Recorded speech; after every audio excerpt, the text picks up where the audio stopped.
페이스북에 재밌는 걸 올렸더라고요. 한동훈 하나 처리하지 못하면 뭐 정당 자격이 없다. 정당 존립할 수 없다. 네. 속이 시원했어요. 근데 진짜 그래요. 왜냐하면 한동훈이라고 하는 혹덩어리를 가지고 선거 이길 수 없습니다. 저는 늘 선거 이기는 방향으로 생각을 한다고 했잖아요. 제가 비유를 하자면 제가 토론대회를 또 많이 나갔지 않습니까?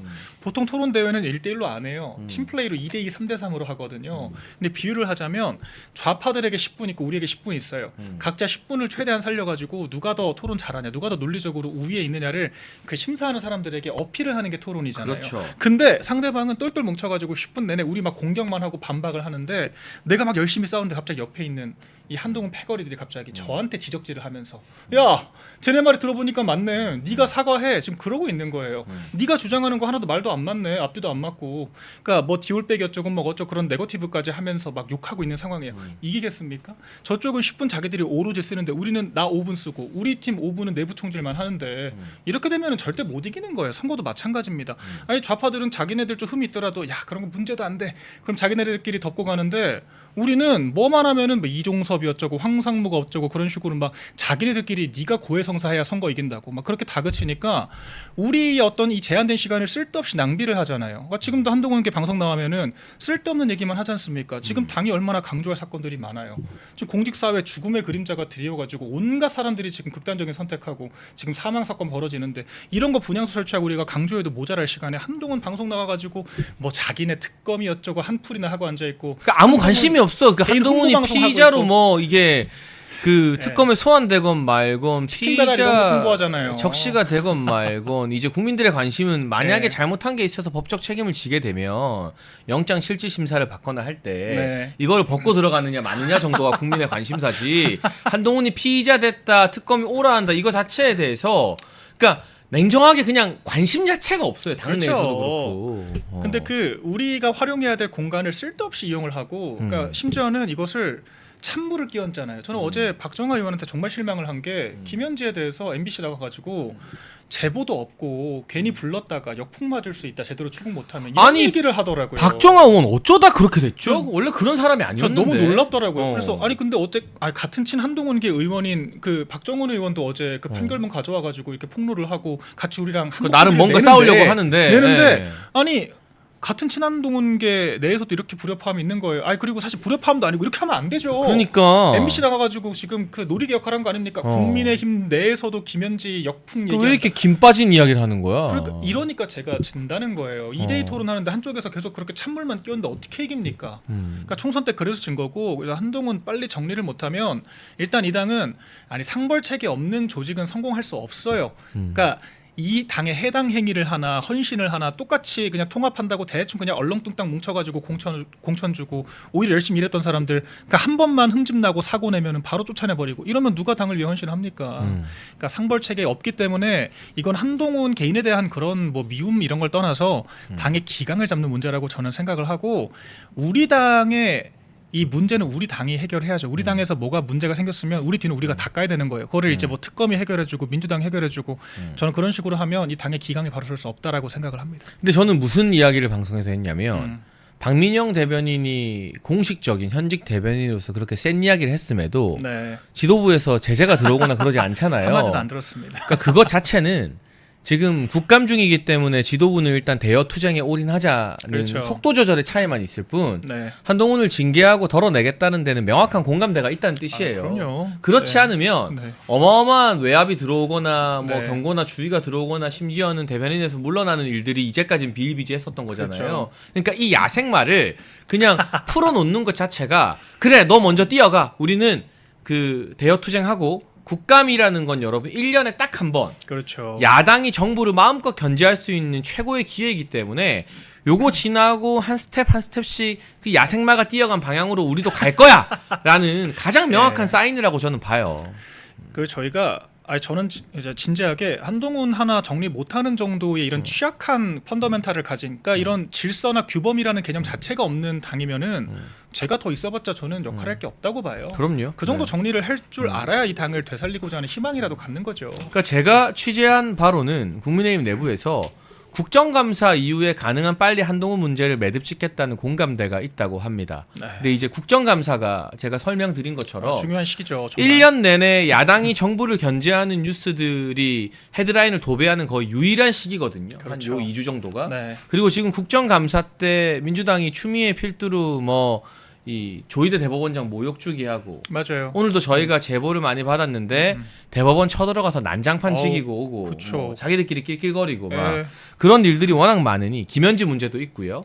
그런 부분들을 명확하게 정리하고 맞아요. 네, 아마 국정감사가 끝나면 연말까지 가기 전에 10월 말 11월 초 해서 최대한 빠르게 이 문제 진도 내고 네, 정리할 거라고 생각을 합니다. 그래서 사실 저도 언급 안 하려고 했는데 왜 그랬느냐면은 이 고문과의 또 뭐 만찬을 뭐 한다고 정의와 하면서 김형호 이런 사람들 아, 상인 너무 또 고문들 네. 그냥 아무런 우리 이념 정체성에 대한 그런 개념이 없는 정당 정치에 대한 이해가 없는 발언을 막 쏟아내니까 또 열받잖아요. 뭐 한동훈을 품습니까? 그런 발언이 바로 전선을 흐트리는 발언이에요. 우리 당원들이 그러면 또 열받거든요. 그럼 국정감사 집중하고 김현지 집중해야 되는데 그런 발언이 나오니까 집중을 못하는 거예요. 그리고 한동훈이 또 방송 나가서 그 얘기를 했더라고요. 이 본인이 백혜룡 사건이고 뭐 탄압받고 있다고 하면서 이재명이 수사 개입한 게 워딩이 딱 이거예요. 윤석열과 똑같다. 이런 거예요. 거기서 방송 또 나가서. 윤석열 대통령 대체 왜 윤 전 대통령 끄집어냅니까 거기서 아무 상관도 없는데. 그래야 기사 네. 타니까 관심 받고 싶어서 발악을 그래서 하는구나. 그 헤드라인 보자마자 아 진짜 이 인간은 갱생이 안 되는구나. 아 그리고 똑같지도 않잖아요. 윤 전 대통령이 언제 수사기관에 개입을 했습니까? 해병대 수사단은 수사권도 없고 윤 전 대통령은 국무위원인 국방부 장관을 통해서 얘기를 한 거예요. 그러면 이게 다 사실이라고 하더라도 법적 문제가 안 됩니다. 그러니까 자꾸 무슨 경로서를 규명했다 이런 뜬구름 잡는 얘기만 하는 거잖아요. 근데 지금 이재명은 백혜룡이라고 하는 사람을 콕 집어가지고 지검장에게 검찰총장도 아니고 법무부 장관도 아니고 지검장에게 수사 지휘를 한 거기 때문에 이거는 층위가 아예 다른 문제예요. 근데 어떻게 그것을 가당치도 않게 전직 대통령 자기가 그렇게 큰 은혜를 입은 사람을 또 끄집어내가지고 내부 총질을 합니까? 이건 진짜 아닌 거죠. 그러니까 이제 관심을 하도 못 받고 당내에서 곧 잘리게 생겼으니까 네. 또 윤석열 대통령님 끄집어내고 뭐 화가 나더라고요. 이재명 뭐 다 걸어라. 근데 거기에 대해서는 민주당에 우리가 민주당 의원이지만 한동훈의 완벽한 대항마가 있거든요. 그렇죠. 바로 아나운서 출신의 한준호 의원인데요. 한준호 의원이 솔직히 말하면 민주당이라서 정치인 참 눈꼴시럽게 하지만 그렇죠. 그 외모적인 잘생겼어요. 측면에서는 잘생겼어요. 그냥 그 한동훈이 외모로 영업하는 게 솔직히 너무 부끄럽고 웃겨. 한준호 그렇죠. 같은 사람들 보면. 옆에 붙여놓으면은 제가 옛날에 그 채널A TV 토론에서 한준호 의원이랑 한번 한 적이 있는데 잘생기긴 진짜 잘생겼더라고. 그렇죠, 그렇죠. 근데 그 사람이 뭐라고 글을 썼냐면 너 걸 것도 아무것도 없으면서 네가 뭘 거냐. 그러니까 그게 이제 한동훈을 바라보는 민주당 정치인들의 시각이고 뭐 일반적인 인식이라는 거예요. 네. 아니 뭐 정치를 완전히 그만하겠다고 하는데 지금도 정치를 하는 게 아니라 라방하고 있잖아요. 저 유튜버잖아. 정치 인생 끝났는데. 언제 정치를 했다고? 아니 그나마 권력 있을 때 당권 있을 때도 정치를 한 게 아니라 검사질을 했죠. 우리 그 당원 동지들을 피고인 취급을 하면서 잡돌이만 했지 않습니까? 그게 무슨 정치입니까? 그건 그냥 조악한 검사질을 한 거고 지금 와서는 유튜버가 된 거죠. 한동훈은 정치라고 하는 행위를 한 적이 없습니다. 애초에. 그리고요. 이 상임 고문단 관련해서도 속 시원한 소리를 해주셨는데 제가 오늘 TV조선 나가서 우리 엄성섭 앵커님 엄투뷰 제가 네네. 수요일마다 오후 2시에 출연을 하는데요. 여기서 한동훈과 정확하게 반대되는 인물 이야기를 했어요. 바로 이진숙 방통위원장 예. 이야기인데요. 이진숙 대구시장 아닌 국회의원 선거 나가야 된다. 배지를 달고 최민희와 맞서야 된다. 저도 그렇게 생각합니다. 왜 이진숙 위원장이 한동훈과 정확하게 반대되냐면 한 사람은 대머리는 죽어라 내부 총질만 하고 내부와의 싸움만 했던 인간이고 예.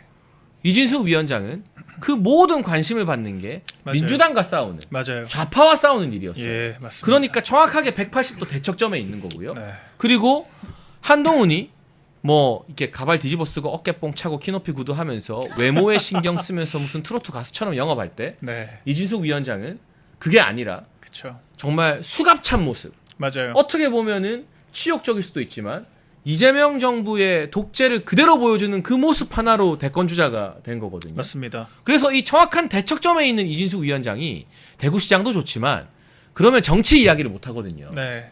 차라리 대구에 뭐 추경호 의원이나 이런 분들이 대구시장 나오면 가면. 그 자리 비잖아요. 그렇죠. 거기에 자연스럽게 전략공천이든 뭐든 받아서 네. 국회의원 돼서 맞습니다. 과방위에 폭탄 투하해버리면 최민희, 김현희, 이진숙을 어떻게 당해내겠습니까? 그렇죠. 잽도 안 되죠. 사실 그러니까. 최민희가 수갑 찼다고 생각해 보세요. 그 정도의 결기를 보여줄 수 있겠습니까? 그 관상이 네. 그 이진숙 위원장 같은 뭔가 이 정치적으로 탄압받는 관상은 아니잖아. 맞아요. 최민희가 만약 그랬다고 네. 생각해 보면. 그러니까 애초에 그 민주당이 김홍일 위원장도 부당하게 쫓아내고 막 그렇게 탄핵 소추했을 때도 저희가 그랬거든요. 이거 조만간 파출소 피하러다가 경찰서 만나는 거다. 그리고 이준석 방통위원장이 당당하게 등장을 했잖아요. 민주당이 겁먹고 그래서 겁먹고 이틀 만에 탄핵을 한 거 아닙니까? 아무런 요건도 안 되는데 이제 그런 사람이 국회로 입성을 하게 되면은 저희가 정말 천군만마를 얻게 되는 거죠. 그리고 제가 전망하고 가장 먼저 이야기를 했습니다만 아마 지방선거 재보궐이 임박하면 이준숙 위원장도 그 고민을 하게 될 거고요. 네. 장동혁 대표와 지도부도 이준숙 위원장이 당에 도움이 되려면 또 국민의힘과 보수 진영에서도 과방위에서 싸워주는 게 천군만마잖아요. 그렇죠. 지금 과방위 개판이잖아요. 상임위가 진짜 막 중요합니다. 박정훈 네. 의원 핸드폰 공개해버리고 막 뭐 김우영 꼴 보고 그렇죠. 막 멱살 잡았다고 하더라고요. 네. 그러니까 이진숙이라는 비대칭 전력이 필요하지 않을까 싶습니다. 맞습니다. 피디님 여기까지 이진숙 위원장 이야기한 거 있잖아요. 이진숙과 한동욱 180도 다른 운명 이런 제목으로 쇼츠 하나 만들어 주세요. 시작한 거. 요게 딱 쇼츠 제가 봤을 때 한 20만 조회수 터질 각인 것 같아요. 네. 네. 아, 너무 좋은 대비입니다. 네, 요새 우리가 쇼츠가 약해. 다 좋은데 조회수도 잘 나오는데 라이브 하나당 쇼츠가 한 2-3개는 나오면 좋겠어요. 저의 네. 욕심이지만 우리 물 들어올 때 노저라고. 강인구님 장해찬 박민영 응원한다. 네 감사합니다. 감사합니다. 이 방송 진행을 하면서 쇼츠 편집까지 지가 직접 하는 진행자는 별로 없습니다. 거의 1인 다역을 네 여러분 응원하는 의미에서 좋아요와 구독 많이 좀 팍팍 눌러주시면 좋겠습니다. 당내 이야기 여기까지 한번 좀 해보고요. 아까 제가 제보를 하나 받았는데요. 민주당이 오늘 대법원에 갔어요. 그렇죠. 현장 검증한다고 또 조희대 대법원장 괴롭히러 간 건데 거기 이제 우리 국민의힘 의원들도 가고 보좌진도 갔는데 항의하러 갔죠. 결국에는 항의를 하고 우린 참여하지 않았는데요. 그렇죠. 현장에 있던 보좌진들이 저한테 제보를 해줬어요. 네. 민주당 국회의원들이 법원 행정처장 사무실 가고 또 그 신성한 대법원 대법정에 들어가서 자기들끼리 희덕거리고 인증샷 찍고 농담하고 거의 놀러 온 것처럼 하더라. 완전히 법정 모독 사법부 유린이거든요. 이런 행태 어떻게 생각하십니까? 진짜 아니 범죄자들한테 지금 대법원 우리 사법부 최고의 보루가 이렇게 농간을 당하는 게 너무 참담하거든요. 그러니까 제가 다른 방송에서 얘기했던 게 이번 정부 내각이 도합 전과 22범이라고 하더라고요. 아, 대박이다. 전과 22범. 그러니까 평균적으로 지금 18개 장관이 있으니까 한 사람당 1.5개씩은 가지고 있는 거예요. 그러니까 이것 자체로 참담한데 대통령은 전과 4범에 지금 진행 중인 재판만 5개잖아요. 그래서 제가 봤을 때 지금 수사 개입이니 뭐니 다 고발 들어가기 시작하면 이거 100% 임기 끝나고 기소됩니다. 그러니까 이런 지금 범죄자 정부라고 해도 관 아닐 정도의 이런 무도한 정부가 범죄자들이 지금 대법원장 그 멱살 끄트머리 잡고 지금 이러고 있는 거 협박하고 있는 거예요. 그리고 지금 국회 정청래도 사실 법사위원장이었을 때도 그때 논란됐지 않습니까? 과거 미국 대사관저에 그 사제폭탄 던지러 들어갔다가 체포된 그런 사람이 법사위원장하고 지금도 추미애 같은 사람이 법사위원장하고 박지원 당당하게 공소 취소해달라고 얘기하고 이렇게 지금 사법질서가 유린당하는 와중에 최악이었던 게 아니 조희대 대법원장을 좀 불법으로 감금을 한 거잖아요. 그러니까 당연히 대법원장 자격으로 모두 발언을 했으면 이석을 시켜야 되는데 갑자기 의사 진행한다 그러면서 참고인으로 전환시켜 버렸습니다. 이것은 본인의 의사와 전혀 무관하게 감금시킨 거거든요. 본회 그 법사위 회의장에. 그리고 우리 현행법상으로 판사가 자기 재판에 대해서 얘기할 수 없잖아요. 근데 자기 재판 얘기하라고 법관한테 추궁을 한 겁니다. 그러니까 불법적인 행위를 하라고 다그친 거예요. 대법원장을 향해서. 이거 내란이거든요. 진짜. 이거 내란이에요. 그러니까 이 범죄자들이 사법부를 유린하고 그 국회가 이 전과자 정부를 보호하기 위해서 대법원장을 이렇게까지 농간을 하는 거 이거 정말 문명사회에서 있을 수 없는 일이다. 저는 그렇게 얘기를 하고 싶고요. 그러니까 가히 사법 내란이라고 불러도 그럼요. 부족함이 없죠. 네. 더군다나 정말 심각합니다. 김현지가 이 이재명 재판에 개입한 것도 실상이 속속 드러나고 있잖아요. 그렇죠. 그러니까 이게 이화영 변호사였던 설주환을 그쵸. 물러나게 만들고. 전화해가지고 막 근데 작동했다는 거 아닙니까? 진짜 웃긴 게 법사위에서 지들 대법원 가서 이렇게 시시석거리고 사법 내란을 자행하면서 설주환 변호사 증인 채택도 못하게 한대요. 그러니까요. 아니 김현지가 부속실장이라 못 나온다 이거 뭐 말도 안 되는 소리지만 아니 그렇다 쳐요. 네. 근데 왜 전화 받고 변호인 사이만 설주한 변호사 불러가지고 자초지종 들어보면 되는 건데 그걸 왜 방해하느냐. 결국 진실이 드러나면 그렇죠. 김현지가 어느 정도로 이재명과 끈끈하고 개입했는지 이런 것들이 다 설주한 변호사 같은 제3자의 입으로 확인이 되면 네. 자기들 정권이 무너지니까 이런 억지를 부리는 거 아니겠습니까? 그렇죠. 아니, 설주한 변호사가 직접 통화를 했다는 거잖아요. 수차례에 걸쳐서. 했고 김현지가 그랬다는 거 아닙니까? 당신 검찰 편드는 거 아니냐고 난리를 쳐가지고 본인이 그만두겠다라고 하는 의사를 밝히고 그만둔 상황인데, 그러니까 결과적으로 김현지가 이재명의 그런 재판 사건들을 다 관리를 했다는 거잖아요. 그리고 이게 관리에서 끝나는 게 아니라 이 뭔가 사법적인 거래가 있었을 때 뒷말이 안 나오게 하기 위해서는 사실 지금 그 이재명 재판 변호사들 온갖 데 꽂아놓고 있지 않습니까? 법제처장으로 꽂아놓고 뭐 민정수석실에 유엔도 가고 꽂아놓고 뭐 유엔 대사로 친한 가고 사람들을, 헌법재판관도 지금 하마평 올렸다가 논란이 되니까 관뒀거든요, 본인이. 그러니까 이런 상황이 반복되고 있는데 그때 사실상 중간다리 역할을 하는 사람이 누굴 것인가 저희가 김현재라고 의심을 했는데 이번에 설주한 변호사 사건을 보니까 맞을 것 같아요. 그러니까 사실 진짜 막말로 설주한 변호사 그런 분이 아니니까 망정이지, 저 이재명 변호사들 유엔 대사관 그런 변호사들처럼 그냥 막무가내로 우기면서 변호 대충 하고 정권 입성했으면은 또 완장 찼을 거예요. 제가 봤을 때 고위직 가 있겠죠. 그러면 그게 안 되니까 그 정직하게 변호를 하니까 김현지 같은 사람들한테 저런 소리나 듣고 결국에는 그만둔 거 아닙니까? 그러니까 이 김현지가 이 모든 이번 이재명 정권의 인사를 비롯해서 이런 사법 리스크 관리에 중추적인 역할을 했다라고 하는 거는 이건 국민들께서 당연히 궁금해하실 만한 내용이고 저는 규명해야 될 부분이라고 봅니다. 그러니까 이렇게 김현지가 정권 실세인 이유, 그리고 어느 방송 보니까 우상호가 김현지한테 혼났대요. 맞아요. 장성철이 그렇게 얘기를 했더라고요. 근데 뭐 소장이? 네. 신뢰도가 그렇게 높지는 않은데 그렇죠. 뭐 직접 혼이야 냈겠느냐마는 네. 눈치를 많이 보겠죠. 왜냐, 김현지 서열이 우상호보다 훨씬 높으니까. 그렇죠. 이 정권의 2인자니까. 근데 뭐 김현지를 나간다 만다 그래? 말도 안 되는 소리인 그렇죠. 거고. 지금 이재명 입장에서는 과거 저희가 어제 2004년도 김현지 사진을 공개했는데요. 네. 그 오래전 20년도 더 전부터 자기와 함께 같이 뭐 난투극하고 같이 재판받고 같이 전과자 되고 그래서 변호사 성공보수도 나눠주는 그런 사이였다가 가장 아킬레스건인 대북 송금 재판에 변호사들 단도리 치고 뭐라 하고 이화영 말 바꾸기 만든 사람이니까 그렇죠. 그냥 이제 뗄래야 뗄 수 없는 그냥 공동체인 거예요. 그렇죠. 그렇죠. 한 몸인 거예요. 예. 사실상의 일심동체나 마찬가지인 게 그렇죠. 이재명과 김현지의 관계가 아닐까 싶어요. 이게 저희 예전에 뭐 경제 공동체니 뭐니 그런 논리 그대로 갖다 붙이면 범죄 공동체인 거죠. 그 말을 국힘에서 하더라고요. 예, 실제로 네. 같이 범죄 저지르다가 김현지가 전과가 또 생긴 거 아닙니까? 그러니까 정치적 그 희노애락을 같이 한 수준으로 따지면 네. 김혜경보다 김현지가 훨씬 더 위인 거예요. 그러니까요.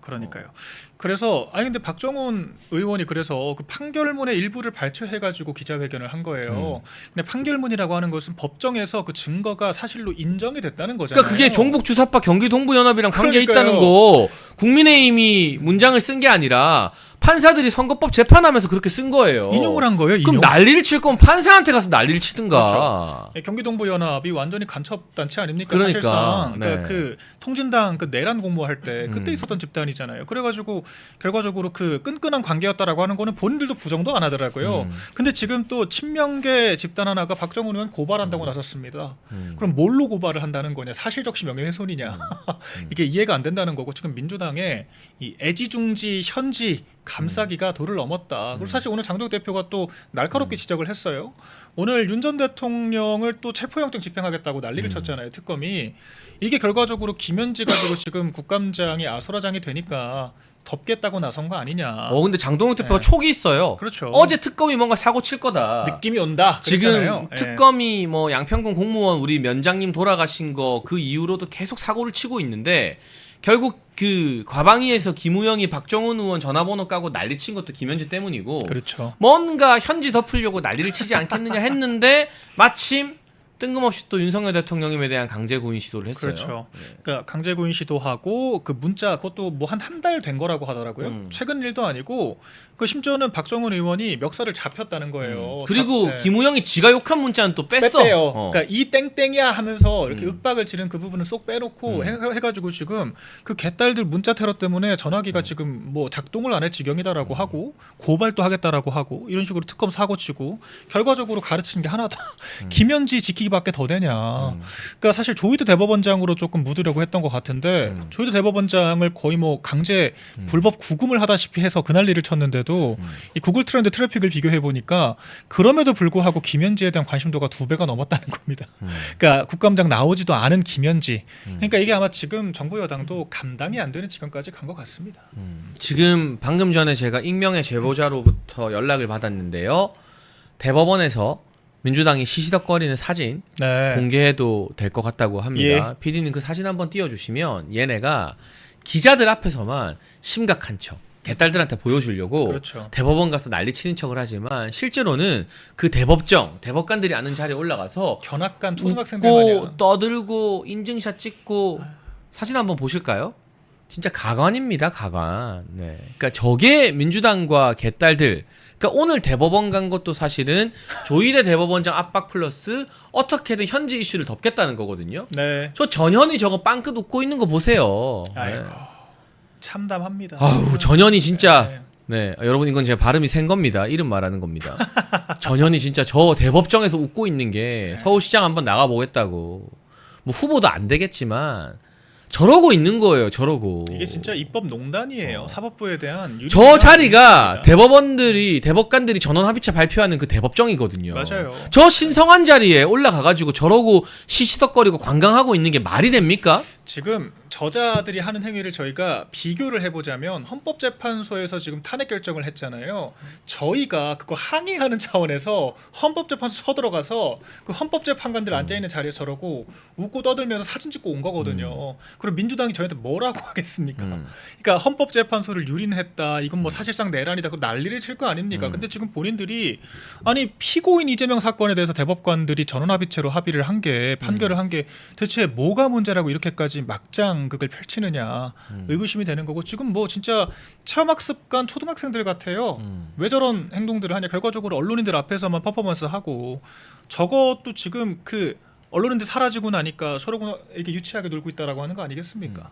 이것도 멸콩TV 단독 공개입니다. 최초 공개 단독 공개고요. 민주당 국회의원들이 대법원 대법정을 농락하고 있는 네. 사진입니다. 이것도 하나 아까 거와 해서 쇼츠로 만들어주시면 좋겠네요. 네.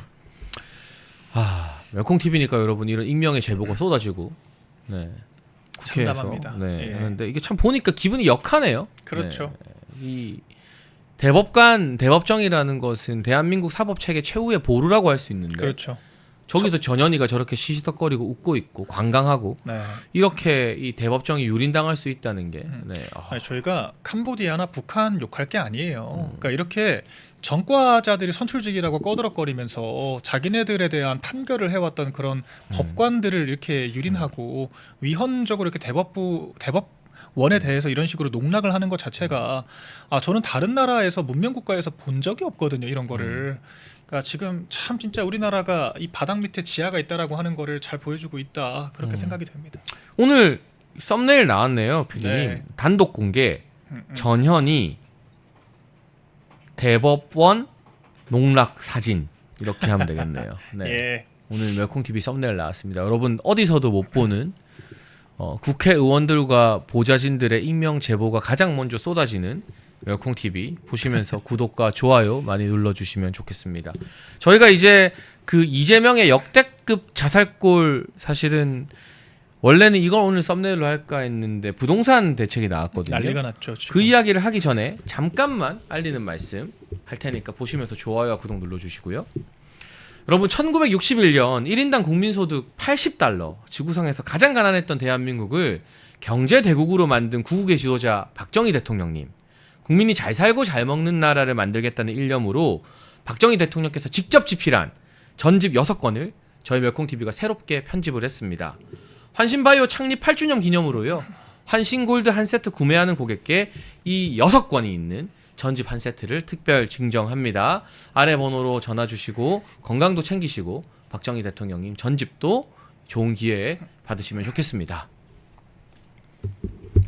알리는 말씀했고요. 오늘 어쨌든 부동산 대책이 나왔는데 네. 예상했던 대로예요. 간략하게 좀 설명해 주시고 어떻게 보셨는지 총평을 부탁드려도 될까요? 일단은 부동산 대책이 지금 집권 4개월 차인데 벌써 세 번째 대책이 나왔습니다. 이러다가 문재인 정부의 20몇 번 그냥 네. 능가하게 생겼어요. 거의 원래 행사처럼 나와요. 이대로면은 내년 지방선거 때쯤에는 한 10몇 차례 나오지 않을까 생각이 되는데 일단은 6.27 때 역대 문재인 정권 28번을 합친 것보다 강력하다라고 하는 유예 기간조차 없는 대출 규제를 했잖아요. 맞아요. 그때도 난리가 났었고요. 이제 두 번째가 그러고도 부동산이 안 잡히니까 공급 대책이랍시고 냈는데 지금 건설사들 다 지금 잡돌이 해가지고 공사 다 중단됐지 않습니까? 그래놓고 지금 LH가 주택을 공급한다라고 했습니다. 그래서 그것도 심지어는 시공을 정권 말에 완공을 하는 게 아니라 정권 말쯤에 시공하겠다 이렇게 얘기를 했거든요. 안 하겠다는 겁니다. 그렇죠. 그래서 네. 그러고도 집값이 계속 올랐어요. 그러니까 지금 오늘 또 발표를 한 게 이제는 아예 부동산 거래할 거면은 허가 받아라. 이거랑 그리고 지금 이 경기도에 있는 지역들까지 다 과열지구로 지정을 해서 대출 규제를 엄격하게 적용을 하겠다. 그래서 무슨 15억 이상 주택을 사는데 4억까지밖에 대출 안 해준다. 25억은 2억을 해주겠다라는 건데 서울 평균 집값이 15억이거든요. 그러면은 현금 11억 있는 경우 아니면 집 못 산다는 뜻입니다. 집 사지 말라는 거고 제일 충격적인 게 이 토지 거래 허가제를 전역으로 수도권 확대를 하겠다라고 한 거. 거의 공산주의 국가 되는 거잖아요. 이거 과거 소련이 그렇게 했거든요. 그러니까 이거 사실은 네. 위헌적 소지가 다분해요. 네. 거주 이전의 자유를 국가가 강제로 제약하는 셈이니까. 조만간 토지 공개념 나올 것 같아요. 제가 봤을 때는. 그러니까 이게 결과적으로 이 당국의 허가가 없으면은 내가 집도 못 산다는 거고 전세 대출도 다 줄였거든요. 갭 투자하지 말라고. 그러면은 결과적으로 월세밖에 갈 데가 없어요. 그러니까 젊은 사람들 입장에 생각을 해보시면은 유리지갑이기 때문에 자산 형성도 어려운데 심지어는 전세도 못 구해요. 대출 막아놔가지고 집은 당연히 못 사죠. 그럼 결과적으로 젊은 사람들끼리 수도권에서 월세 경쟁해야 되거든요. 근데 양도세 지금 그 보유세 높이겠다라고 하고 있죠. 종부세 높이겠다라고 하고 있죠. 그럼 다 그게 월세로 전가가 됩니다. 그리고 월세가 엄청나게 비싸질 거예요. 그러면은 젊은 사람들은 비싼 월세 내면서 자산 증식도 못 하고 대출도 못 받고 평생 가난의 굴레에서 벗어날 수 없게 되는 겁니다. 그러니까 집값도 안 잡히는 거고요. 그러니까 정말 최악의 수만 두고 있다 이렇게 생각이 됩니다. 그러니까 이게 저는 어떤 문제를 좀 제기하고 싶냐면 문재인 정부 때도 그렇고 노무현 정부 때도 그렇고 부동산 폭등으로 망했잖아요. 그렇죠. 근데 이 짓을 또 한다?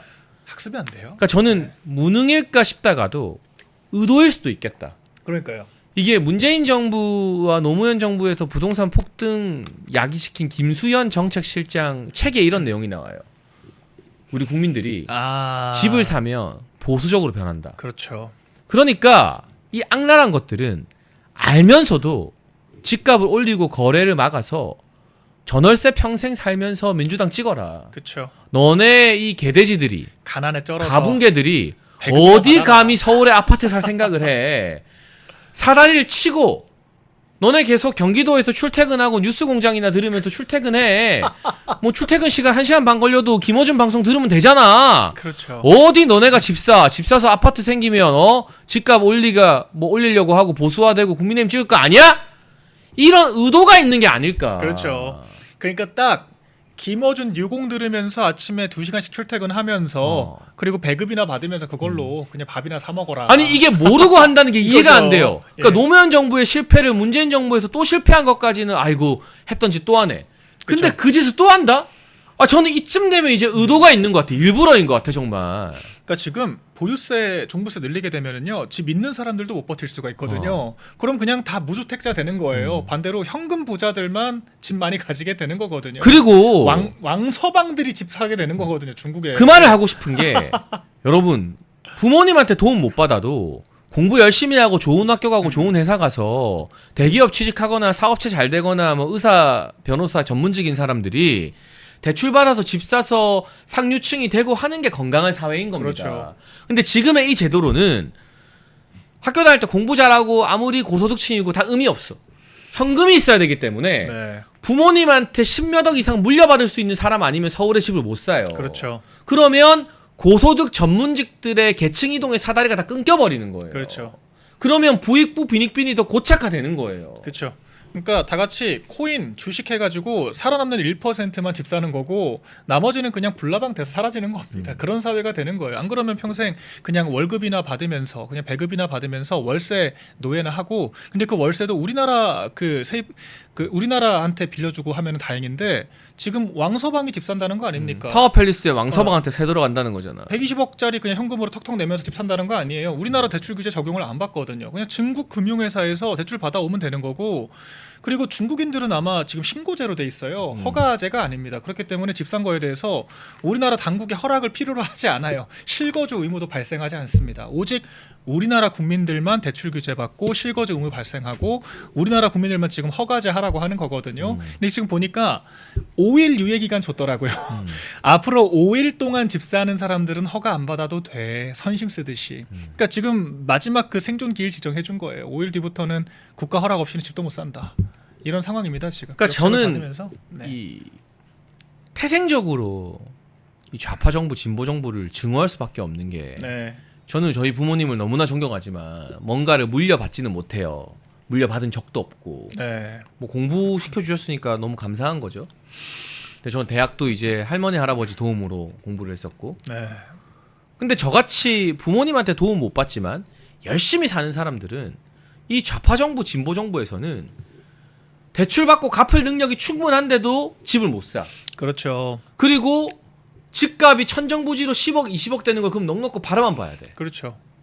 그러니까 인생에서 내가 열심히 살아서 나도 부자가 될 수 있다. 나도 서울에 뭐 강남은 아니더라도 마포나 이런 데 집 한 채 살 수 있다는 희망이 다 끊겨버리는 거야. 그렇죠. 근데 그게 장해찬만의 이야기겠냐고. 아우 다 의사, 변호사 된 애들의 이야기고 삼성, 하이닉스 들어간 사람들의 이야기고 열심히 식당에서 돈 좀 번 사람들의 다 이야기예요. 그렇죠. 그러면 이 사회에서 계층 이동 사다리가 끊겨버리면 열심히 살 이유가 없어지는 거거든요. 맞아요. 그러면 네. 사회 자체가 나락으로 떨어져요. 그냥 한탕주의라던가 소비라던가 과소비 그렇죠. 이런 쪽으로 흘러가게 된다고. 그냥 매일매일 자극만 추구하면 되는 거거든요. 그러니까 이게 대한민국과 나라와 사회 자체를 되게 좀먹게 만드는 본질적인 이야기예요. 그러니까 이래서 좌파 정부의 부동산 정책 실패가 한 사회와 한 국가 전체를 나락으로 지금 빠뜨린다는 거예요. 그렇죠. 그러니까 이게 금융기관에서 대출을 해준다라고 하는 게 상환 능력이 없으면 어지간히 대출 안 해줍니다. 그러니까 은행도 바보가 아닌데. 국가가 굳이 상한선을 안 만들더라도 어차피 못 갚을 사람들한테는 안 빌려줘요. 금융도 사업이거든요. 그렇기 때문에 대출 제한을 둘 필요가 없는 거고, 아니 내가 지금 당장은 현금이 없지만 앞으로 내가 돈 잘 벌 거니까 상환 능력이 있다라고 입증을 하면은 대출 땡겨 받아가지고 집 살 수 있는 거잖아요. 그러면서 집이 생기면 사람이 안정화되고자 하는 심리가 있기 때문에 이자 갚으면서 직장도 안정화가 되는 거고 또 가족도 꾸리는 거고 그런 식으로 계층 이동하는 거지 않습니까? 그리고 부동산 시장이 세금으로 막혀 있지 않으면은 예전엔 그랬잖아요. 이 경기도 어떤 외곽에서 사실 작은 집에서 출발을 했다가 경기도 이제 인근에 있는 그런 주택을 구하고 다시 서울 쪽으로 진입을 하고 강남으로도 진입을 하고 이렇게 사다리 타기식으로 계층 이동을 하던 게 우리 과거 우리 부모님 세대의 그런 계층 이동의 과정이었는데 지금 젊은 사람들은 경기도에 집 하나 사는 것도 힘들다는 겁니다. 못 산다는 거예요. 그럼 결과적으로 그냥 어차피 지켜야 될 것도 없고 집이 없으니까 가족 꾸리기도 힘들고 집 없는데 결혼 어떻게 합니까? 이런 사회에서 월세 내면서 지금 가정 부양 자기 한 몸 건사도 안 되잖아요. 오죽하면 우리 청년들이 우리나라에 먹고 살 게 없으니까 캄보디아 그런 사기 다단계에 휩쓸려 가지고 거기까지 가서 범죄 희생양이 되겠습니까? 그러니까 이런 사회가 지금 되고 있기 때문에 젊은 사람들에게 지금 희망이 없는 거예요. 열심히 살아야 될 동기가 없는 거고요. 그러니까 제가 오늘 약간 여론조사 보고 좀 놀랐던 게 코리아 정보 리서치가 나왔잖아요. 근데 6070 세대도 민주당이 살짝 높더라고요. 그러니까 아직 지금 어르신들이 열심히 응답을 안 잘 안 받습니다. 하고 있는 거죠. 안 받아요. 네. 근데 그 와중에도 20대는 국민의힘이 더블 스코어더라고요. 압도적이죠. 아까 민주당 이런 저희의 감정선을 그대로 공유를 하고 있다는 겁니다. 아 민주당 집권 오래 했다가 진짜 나라 망하고 내 인생도 망하겠구나. 아 지금 그런 나라를 만들고 있는 겁니다, 진짜. 네. 아 그리고 정무적으로는 어떤 의미가 있느냐? 여러분 서울시장 선거는 이제 안 해도 됩니다. 저 무조건 이길 것 같아요. 서울 네. 전역이 토호제로 묶인 이상 예, 그 지난 대선에서도 서울은 우리가 과반이 나왔거든요. 그랬죠.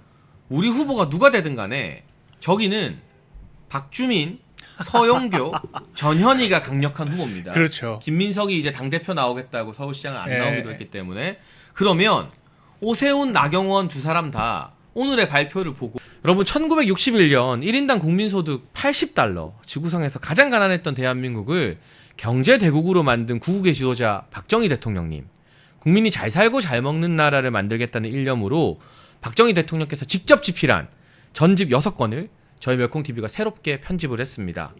환신바이오 창립 8주년 기념으로요. 환신골드 한 세트 구매하는 고객께 이 6권이 있는 전집 한 세트를 특별 증정합니다.